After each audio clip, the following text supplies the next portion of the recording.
Friends, Prabhakar Singh knowledge अड्डा में एक बार फिर से आपका स्वागत है। दोस्तों, यूपी पेट एग्ज़ाम के लिए स्पेशल प्रीवियस ईयर क्वेश्चंस का सेट हैं, जिसमें 25 क्वेश्चंस के वीडियो के थ्रू आपको रिपीटेड क्वेश्चन प्रोवाइड कराया जा सकते हैं। तो आज पार्ट 14 है। आइए हम लोग इसको शुरू करते हैं। अगर आप यूपी पेट या फिर कोई भी गवर्नमेंट एग्ज़ाम की प्रिपरेशन कर रहे हैं तो हमारे चैनल को सब्सक्राइब करिए। यहाँ आपको सबसे बेस्ट कंटेंट प्रोवाइड कराया जाएगा। तो आइए शुरू करते हैं। पहला क्वेश्चन है, जल में घुलनशील विटामिन कौन सा है? तो पहले तो इसका जवाब जानते हैं। बताइए कि कौन सा विटामिन जल में घुलनशील है। Vitamin B, vitamin C, vitamin विकल्प ए या बी दोनों, या फिर इनमें से कोई नहीं। तो इसका जवाब है ऑप्शन नंबर सी, ए और बी दोनों। तो ए और बी ऑप्शन है, यानी कौन कौन से विटामिन, विटामिन बी और विटामिन सी, ये दोनों किसमें, जल में घुल जाते हैं, यानी वाटर सॉल्युबल विटामिन हैं। तो देखिए कौन कौन से विटामिन के बारे में आपको ध्यान रखना है। तो पहली बात, तो विटामिन कई तरीके के होते हैं, हम सभी जानते हैं, जिनमें से ए, डी, ई और के, ये जो 4 विटामिन हैं ये वसा में सॉल्युबल हैं, वसा में घुलनशील हैं। और बी और सी, ये दोनों विटामिन किसमें, जल में घुलनशील हैं। ये पॉइंट ध्यान रखिएगा, ठीक है। विटामिन ए, डी, ई, के, तो ये किसमें, वसा में घुलनशील, और ये किसमें है, जल में घुलनशील हैं, ठीक है। नेक्स्ट क्वेश्चन करते हैं। ये देखिए, ये है question, central bureau of investigation किस देश की गुप्तचर संस्था है? तो सेंट्रल को देखिए आसान अभी बन जाएगा, आप कर पाएंगे। क्या है, पाकिस्तान, ईरान, इज़राइल या फिर भारत? तो बताइए कौन सा है। तो इसका सही जवाब है Bharat, central bureau of investigation, जिसको ये देखिए इन्होंने लिखा है सीबीआई। हम लोगों ने ये नाम न्यूज़ में सुना भी होगा। सीबीआई कहाँ की संस्था है, भारत की, ठीक है। नेक्स्ट क्वेश्चन करते हैं। बहुत इम्पॉर्टेंट क्वेश्चन है फ्रेंड्स ये, भारत में खोजा गया सबसे पुराना शहर कौन सा है? तो ये शहर जो दिए गए हैं, मोहनजोदड़ो, हड़प्पा, पंजाब या लोथल, तो ये कहीं ना कहीं जो हम लोगों ने पढ़ी है हड़प्पा सभ्यता से संबंधित हैं, ठीक है, जिसको सिंधु घाटी सभ्यता भी कहा जाता है। तो देखिए इसका सही जवाब क्या होगा, सबसे पुराना शहर जो है वो कौन सा है, हड़प्पा है, ठीक है। अब देखिए पूरा कॉन्सेप्ट समझिए। क्या हुआ, सर जॉन मार्शल थे, कौन, जॉन मार्शल, इनके नेतृत्व में क्या हुआ, इन्होंने खनन कार्य करवाया।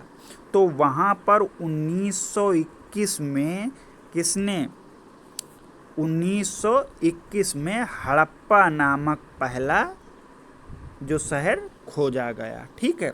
और 1922 में जो दूसरा शहर खोजा गया वो था मोहनजोदड़ो। तो ये ध्यान रखिए, 1921 वाली हड़प्पा की खोज दयाराम साहनी ने की थी, याद रखिएगा। पहला शहर 1921 में हड़प्पा, जिसकी खोज दयाराम साहनी ने, और 1922 में दूसरा जो कि मोहनजोदड़ो था, इसकी किसने करी, आर डी बनर्जी, कौन, रखाल दास बनर्जी जी ने की थी। तो पूरी बात समझ में आई। सबसे पहला शहर जो 1921 में खोजा गया वो हड़प्पा था, 1922 में कौन, मोहनजोदड़ो, और सिंधु घाटी की सभ्यता की यही दोनों राजधानियां थीं, हड़प्पा और मोहनजोदड़ो, ठीक है। नेक्स्ट क्वेश्चन करते हैं। ये देखिए वेरी इंपॉर्टेंट क्वेश्चन, ये जो पिछली बार टीईटी की परीक्षा हुई इसमें तुरंत यही क्वेश्चन आया था, और जो इससे पहले एक पेपर हुआ है जो उसने करवाया आरआरबी द्वारा, उसमें ये क्वेश्चन पूछा गया था, पुष्कर मेले का संबंध भारत के किस राज्य से है? तो किस राज्य से है पुष्कर मेले का संबंध, हरियाणा, पश्चिम बंगाल, उत्तर प्रदेश या फिर राजस्थान? तो देखिए पुष्कर मेला जो लगता है वो राजस्थान में लगता है, ठीक है। और याद रखिएगा यह मेला जानवरों विशेषकर ऊँटों से संबंधित है। ठीक है, यहाँ ऊँटों का बड़ा मेला है, पुष्कर मेला। कहाँ लगता है? राजस्थान में। ठीक, नेक्स्ट क्वेश्चन करते हैं। ये देखिए, किताब उल हिंद किसकी रचना है? किताब उल हिंद किसकी रचना है? ये क्वेश्चन हम, यह रचना है अलबरूनी की। ठीक है, किताब उल हिंद प्रसिद्ध रचना किसकी है? अलबरूनी की। ठीक है, आगे करते हैं। ये देखिए, वेरी वेरी इंपॉर्टेंट क्वेश्चन है। इल्तुतमिश, हम सभी जानते हैं दिल्ली सल्तनत का एक सुल्तान था इल्तुतमिश।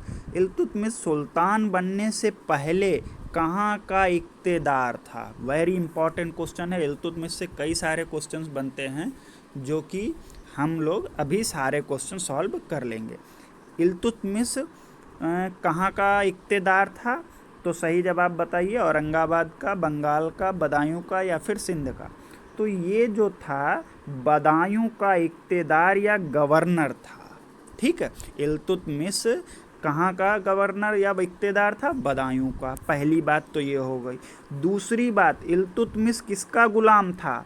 तो कुतुबुद्दीन ऐबक का। ठीक है, ध्यान रखिएगा। या इल्तुतमिश किसका गुलाम था? ये क्वेश्चन बहुत इंपॉर्टेंट है, इल्तुतमिश का। ठीक है, इल्तुतमिश के बारे में दूसरा पॉइंट ये हो गया। तीसरा पॉइंट, तुर्क ए चहलगानी। कौन सा? तुर्क ए चहलगानी, इसका ध्यान रखिएगा। तुर्क ए चहलगानी की स्थापना किसने करी? इल्तुतमिश ने। ठीक है, ध्यान रखिए, तुर्क ए चहलगानी की स्थापना या तुर्क ए चालीसा भी कहते हैं इसको। तो ये किसकी स्थापना किसने करी? इल्तुतमिश ने। तो ये तीनों पॉइंट ध्यान रखेंगे। और हाँ, एक और पॉइंट, दिल्ली सल्तनत का वास्तविक संस्थापक इल्तुतमिश को ही माना जाता है। मोस्ट इम्पॉर्टेंट क्वेश्चन, दिल्ली सल्तनत का वास्तविक संस्थापक किसे माना जाता है? इल्तुतमिश को। ये हो गया चौथा पॉइंट। इल्तुतमिश ही वो पहला सुल्तान था जिसने दिल्ली को अपनी राजधानी बनाया था। ये था पांचवा पॉइंट। वेरी वेरी पांचों इम्पॉर्टेंट पॉइंट हैं कि दिल्ली को राजधानी सबसे पहले किसने बनाया? इल्तुतमिश ने। दिल्ली सल्तनत का वास्तविक संस्थापक किसे माना जाता है? इल्तुतमिश को। तुर्क ए चहलगानी की स्थापना किसने की? इल्तुतमिश ने। इल्तुतमिश सुल्तान से बनने से पहले कहाँ का गवर्नर था? बदायूं का। ठीक है, तो ये सारे पॉइंट ध्यान रखिएगा। नेक्स्ट क्वेश्चन करते हैं। ये देखिए, किस चीनी यात्री ने हर्षवर्धन और कुमार भास्कर वर्मा के राज्यों की यात्रा की? ये देखिए, थोड़ा घुमा दिया गया, बस यही पूछना चाहता है कि हर्षवर्धन के समय में कौन सा विदेशी यात्री भारत आया था? तो फायान, हुएनसांग, एतिसिंग, सुनियान। तो ये देखिए, हर्षवर्धन में कंफ्यूजन होती है कि फायान था या हुएनसांग था। तो हा से हर्षवर्धन और हा से हुएनसांग।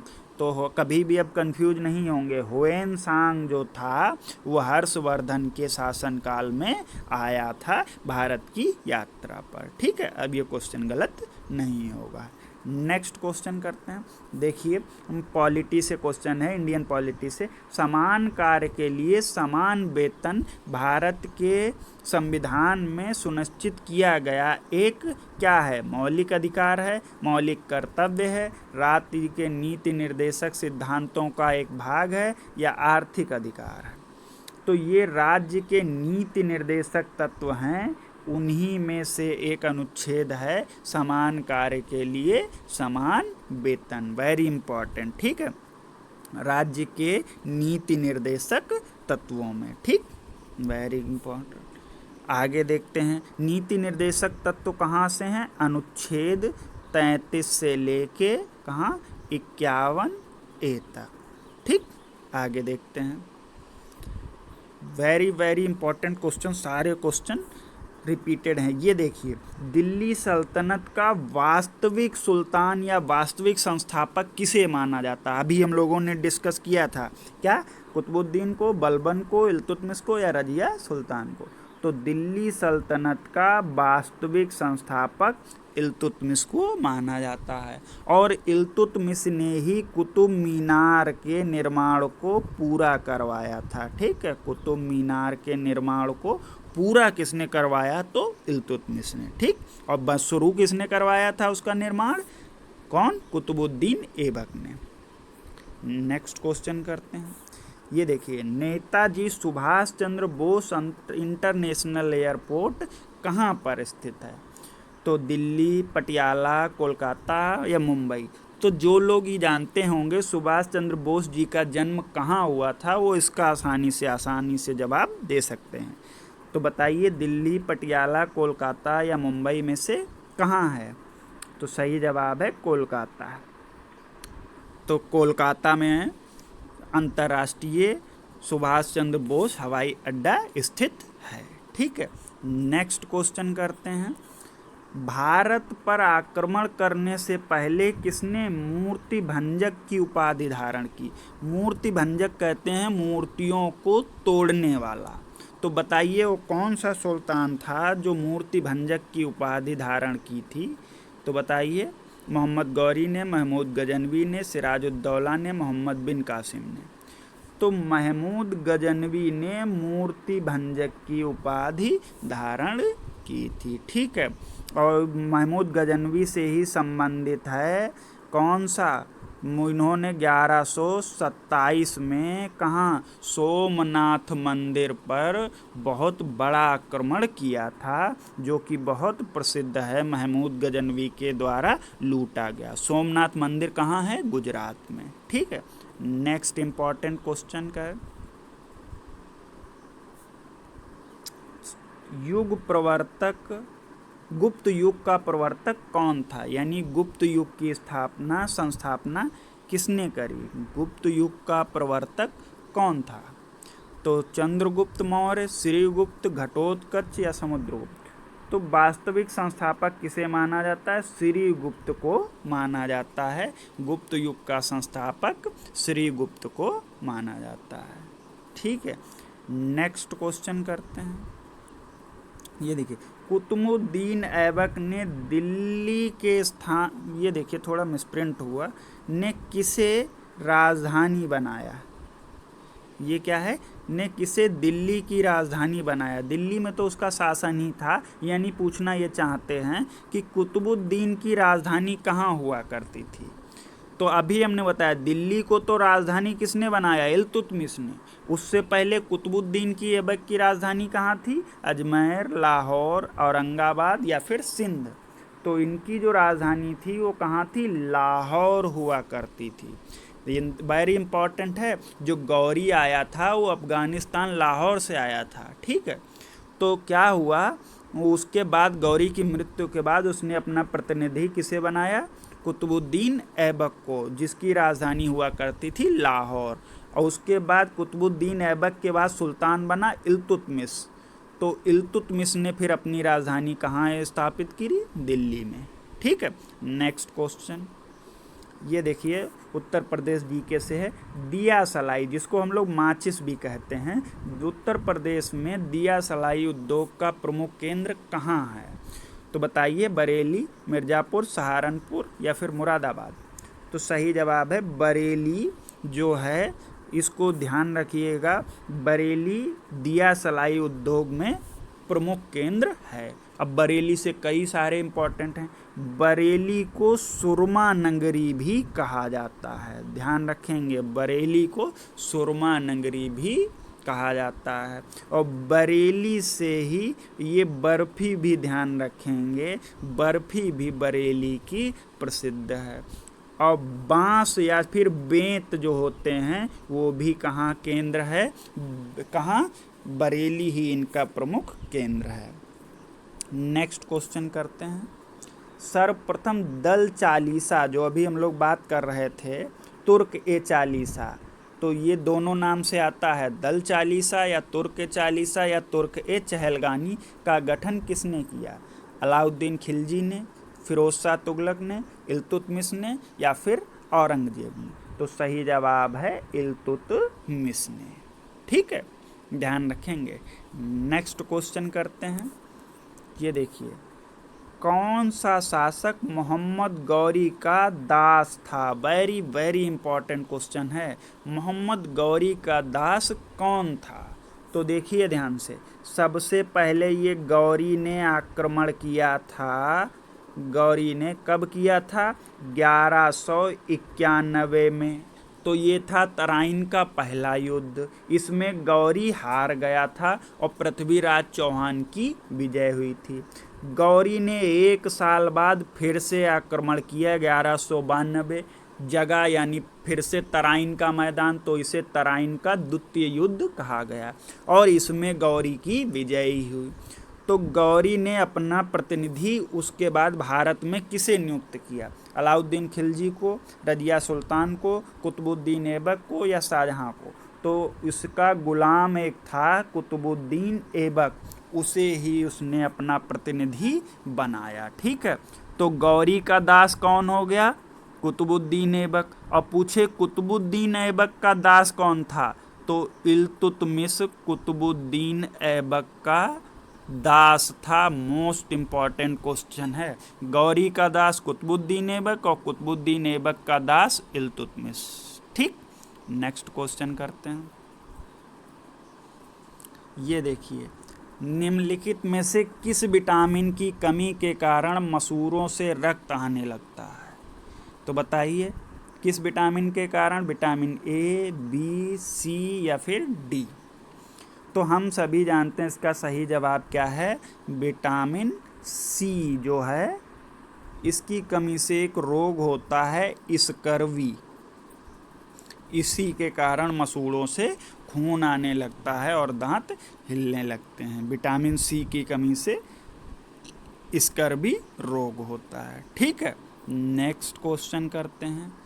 वेरी वेरी इंपॉर्टेंट, प्रसिद्ध गायत्री मंत्र कहाँ से लिया गया है? ऋग्वेद से, सामवेद से, यजुर्वेद या फिर अर्थवेद से? तो बताइए, गायत्री मंत्र किस वेद से लिया गया है?